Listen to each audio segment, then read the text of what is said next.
read by Ben Tucker. The Cave of the Echoes. A strange but true story. Footnote. The story is given from the narrative of an eyewitness, a Russian gentleman, very pious and fully trustworthy. Moreover, the facts are copied from the police records of P. The eyewitness in question attributes it, of course, partly to divine interference and partly to the evil one, HPB. End footnote. In one of the distant governments of the Russian Empire, in a small town on the borders of Siberia, a mysterious tragedy occurred more than 30 years ago. About 6 versts from the little town of P, famous for the wild beauty of its scenery and for the wealth of its inhabitants, generally proprietors of mines and of iron foundries, stood an aristocratic mansion. Its household consisted of the master, a rich old bachelor, and his brother, who was a widower and the father of 2 sons and 3 daughters. It was known that the proprietor, Mr. Izvertsov, had adopted his brother's children, and, having formed an especial attachment for his eldest nephew, Nicholas, he had made him the sole heir of his numerous estates. Time rolled on. The uncle was getting old. The nephew was coming of age. Days and years had passed in monotonous serenity, when, on the hitherto clear horizon of the quiet family, appeared a cloud. On an unlucky day, one of the nieces took it into her head to study the zither, the instrument being of purely Teutonic origin, and no teacher of it residing in the neighborhood. The indulgent uncle sent to St. Petersburg for both. After diligent search, only one professor could be found willing to trust himself in such close proximity to Siberia. It was an old German artist who, sharing his affections equally between his instrument and a pretty blonde daughter, would part with neither. And thus it came to pass that one fine morning the old professor arrived at the mansion, with his music box under one arm and his fair Munchin leaning on the other. From that day the little cloud began growing rapidly, for every vibration of the melodious instrument found a responsive echo in the old bachelor's heart. Music awakens love, they say, and the work begun by the zither was completed by Munchin's blue eyes. At the expiration of 6 months, the niece had become an expert zither player, and the uncle was desperately in love. One morning, gathering his adopted family around him, he embraced them all very tenderly, promised to remember them in his will, and wound up by declaring his unalterable resolution to marry the blue-eyed Munchin. After this he fell upon their necks and wept in silent rapture. The family, understanding that they were cheated out of the inheritance, also wept. But it was for another cause. Having thus wept, they consoled themselves and tried to rejoice, for the old gentleman was sincerely beloved by all. Not all of them rejoiced, though. Nicholas, who had himself been smitten to the heart by the pretty German, and who found himself defrauded at once of his belle and of his uncle's money, neither rejoiced nor consoled himself, but disappeared for a whole day. Meanwhile, Mr. Izvertsov had given orders to prepare his traveling carriage on the following day, and it was whispered that he was going to the chief town of the district, at some distance from his home, with the intention of altering his will. Though very wealthy, he had no superintendent on his estate, but kept his books himself. The same evening after supper he was heard in his room angrily scolding his servant, who had been in his service for over 30 years. This man, Ivan, was a native of northern Asia, from Kamchatka. He had been brought up by the family in the Christian religion, and was thought to be very much attached to his master. A few days later, when the first tragic circumstance I am about to relate had brought all the police force to the spot, it was remembered that on that night Ivan was drunk, that his master, who had a horror of this vice, had paternally thrashed him and turned him out of his room, and that Ivan had been seen reeling out of the door and had been heard to mutter threats. On the vast domain of Mr. Izvertsov there was a curious cavern, which excited the curiosity of all who visited it. It exists to this day and is well known to every inhabitant of P. A pine forest, commencing a few feet from the garden gate, climbs in steep terraces up a long range of rocky hills, which it covers with a broad belt of impenetrable vegetation.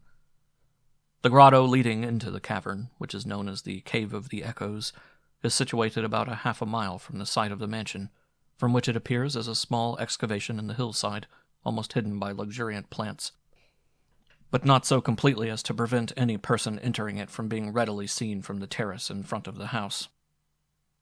Entering the grotto, the explorer finds at the rear a narrow cleft.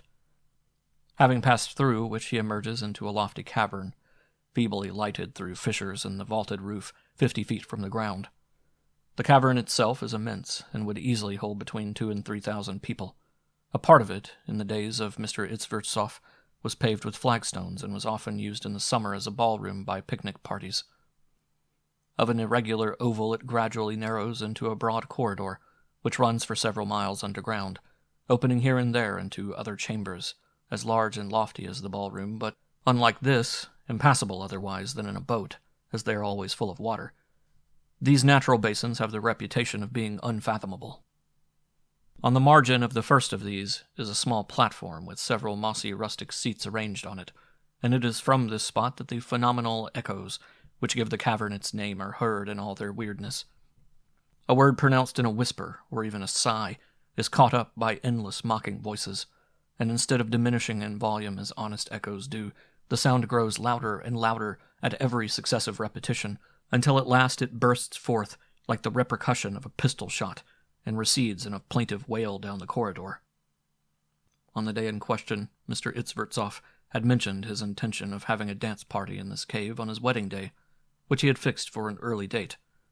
On the following morning, while preparing for his drive, he was seen by his family entering the grotto, accompanied only by his Siberian servant. Half an hour later, Ivan returned to the mansion for a snuff-box, which his master had forgotten in his room, and went back with it to the cave. An hour later, the whole house was startled by his loud cries. Pale and dripping with water, Ivan rushed in like a madman, and declared that Mr. Itzvertsoff was nowhere to be found in the cave. Thinking he had fallen into the lake, he had dived into the first basin in search of him, and was nearly drowned himself.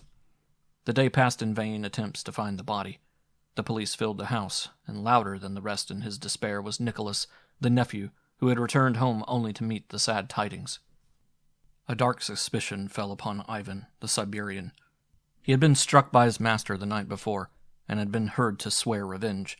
He had accompanied him alone to the cave, and when his room was searched, a box full of rich family jewelry, known to have been carefully kept in Mr. Itzvertsoff's apartment, was found under Ivan's bedding.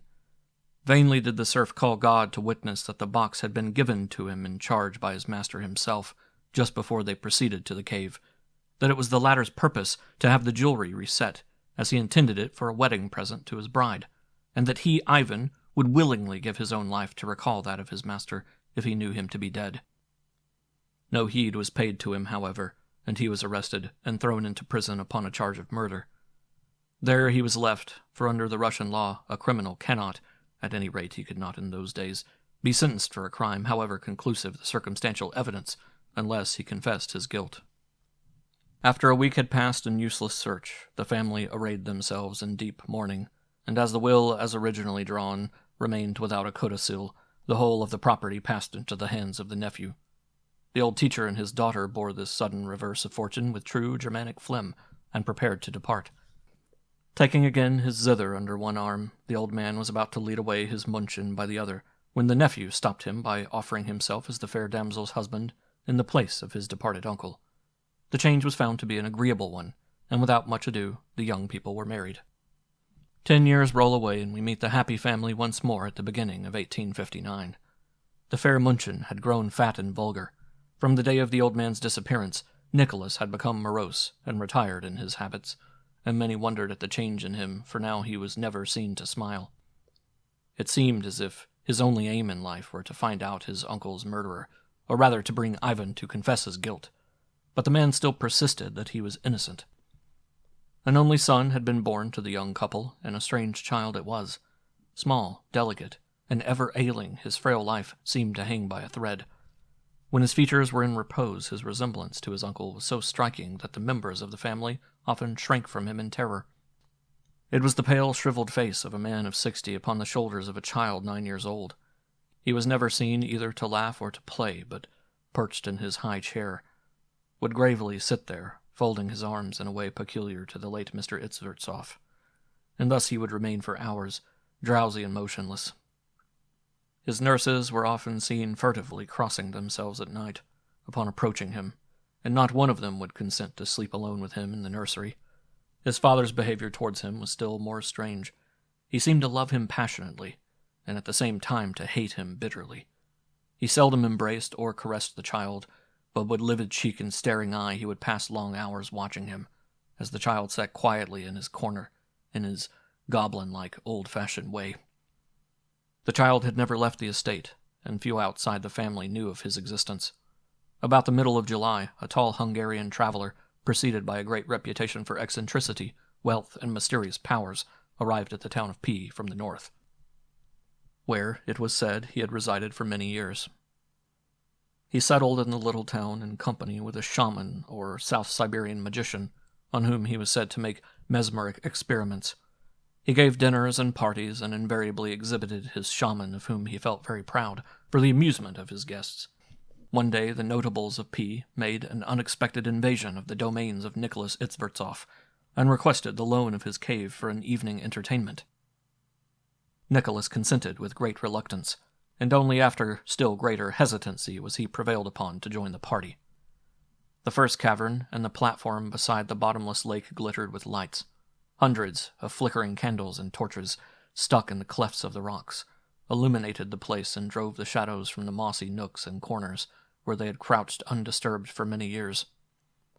The stalactites on the walls sparkled brightly, and the sleeping echoes were suddenly awakened by a joyous confusion of laughter and conversation. The shaman, who was never lost sight of by his friend and patron, sat in a corner, entranced as usual. Crouched on a projecting rock about midway between the entrance and the water, with his lemon-yellow, wrinkled face, flat nose, and thin beard, he looked more like an ugly stone idol than a human being. Many of the company pressed around him and received correct answers to their questions. The Hungarian cheerfully submitted his mesmerized subject to cross-examination. Suddenly one of the party, a lady, remarked that it was in that very cave that old Mr. Itzvertsov had so unaccountably disappeared 10 years before. The foreigner appeared interested, and desired to learn more of the circumstances, so Nicholas was sought amid the crowd and led before the eager group. He was the host, and he found it impossible to refuse the demanded narrative. He repeated the sad tale in a trembling voice, with a pallid cheek, and tears were seen glittering in his feverish eyes. The company were greatly affected, and encomiums upon the behavior of the loving nephew and honoring the memory of his uncle and benefactor were freely circulating in whispers, when suddenly the voice of Nicholas became choked. His eyes started from their sockets, and, with a suppressed groan, he staggered back. Every eye in the crowd followed with curiosity his haggard look, as it fell and remained riveted upon a weazened little face that peeped from behind the back of the Hungarian. "Where do you come from? Who brought you here, child?" gasped out Nicholas, as pale as death. "I was in bed, Papa. This man came to me and brought me here in his arms," answered the boy simply, pointing to the shaman, beside whom he stood upon the rock, and who, with his eyes closed, kept swaying himself to and fro like a living pendulum. "That is very strange," remarked one of the guests, "for the man has never moved from his place." "Good God, what an extraordinary resemblance!" muttered an old resident of the town, a friend of the lost man. "You lie, child!" fiercely exclaimed the father. "Go to bed, this is no place for you." "Come, come," interposed the Hungarian with a strange expression on his face, and encircled with his arm the slender childish figure. "The little fellow has seen the double of my shaman, which roams sometimes far away from his body, and has mistaken the phantom for the man himself. Let him remain with us for a while." At these strange words the guests stared at each other in mute surprise, while some piously made the sign of the cross, spitting aside, presumably at the devil and all his works. "By the by," continued the Hungarian with a peculiar firmness of accent, and addressing the company rather than anyone in particular, "why should we not try, with the help of my shaman, to unravel the mystery hanging over the tragedy? Is the suspected party still lying in prison? What? He has not confessed up to now? This is surely very strange. But now we will learn the truth in a few minutes. Let us all keep silent." He then approached the Tehukchini, and immediately began his performance without so much as asking the consent of the master of the place. The latter stood rooted to the spot, as if petrified with horror, and unable to articulate a word. The suggestion met with general approbation, save from him, and the police inspector, Colonel S., especially approved of the idea. "Ladies and gentlemen," said the mesmerizer in soft tones, "allow me for this once to proceed otherwise than in my general fashion. I will employ the method of native magic. It is more appropriate to this wild place, and far more effective, as you will find, than our European method of mesmerization. Without waiting for an answer, he drew from a bag that never left his person first a small drum, and then 2 little phials, one full of fluid, the other empty. With the contents of the former, he sprinkled the shaman, who fell to trembling and nodding more violently than ever. The air was filled with the perfume of spicy odors, and the atmosphere itself seemed to become clearer. Then, to the horror of those present, he approached the Tibetan, and taking a miniature stiletto from his pocket, he plunged the sharp steel into the man's forearm, and drew blood from it, which he caught in the empty phial. When it was half filled, he pressed the orifice of the wound with his thumb and stopped the flow of blood as easily as if he had corked a bottle, after which he sprinkled the blood over the little boy's head. He then suspended the drum from his neck, and, with 2 ivory drumsticks which were covered with magic signs and letters, he began beating a sort of reveille to drum up the spirits, as he said. The bystanders, half shocked and half terrified by these extraordinary proceedings, eagerly crowded round him, and for a few moments a dead silence reigned throughout the lofty cavern. Nicholas, with his face livid and corpse-like, stood speechless as before. The mesmerizer had placed himself between the shaman and the platform when he began slowly drumming. The first notes were muffled and vibrated so softly in the air that they awakened no echo. But the shaman quickened his pendulum-like motion, and the child became restless. The drummer then began a slow chant, low, impressive, and solemn. As the unknown words issued from his lips, the flames of the candles and torches wavered and flickered, until they began dancing in rhythm with the chant. A cold wind came wheezing from the dark corridors beyond the water, leaving a plaintive echo in its trail. Then a sort of nebulous vapor, seeming to ooze from the rocky ground and walls, gathered about the shaman and the boy. Around the latter the aura was silvery and transparent, but the cloud which enveloped the former was red and sinister. Approaching nearer to the platform, the magician beat a louder roll upon the drum, and this time the echo caught it up with terrific effect.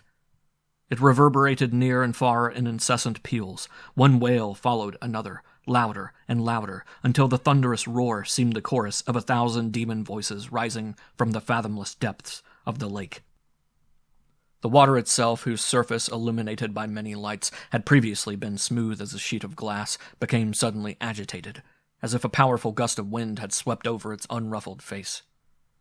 Another chant, and a roll of the drum, and the mountain trembled to its foundation with the cannon-like peals which rolled through the dark and distant corridors.